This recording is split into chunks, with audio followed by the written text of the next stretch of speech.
غالب امر مبارک اس دے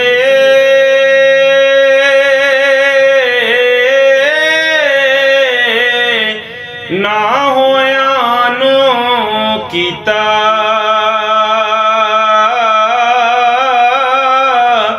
ہویا نو نابود کرے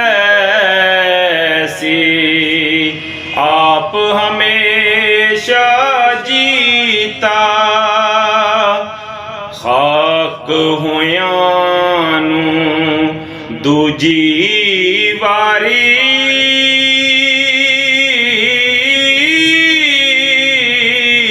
مڑ کے زندہ کرسی وچ میدان قیامت والے ہر کوئی لیکھا برسی سب جہان کو کہندا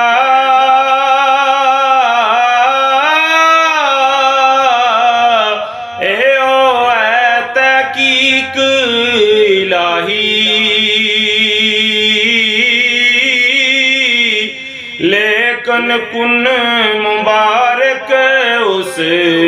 دی کسے نال دیا ہی صفت او دینو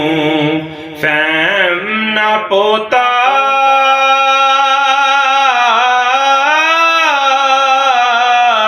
ذاتی وہم نہ پاندے اس ڈابے کئی بیڑے ڈوبے تختہ ہویا نہ باندے اس میدان نہ چلے گھوڑا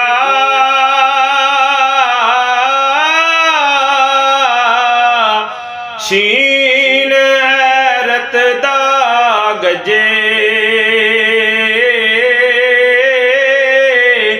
خاص پہلے لاؤ سی کہہ کے اس دوڑوں سے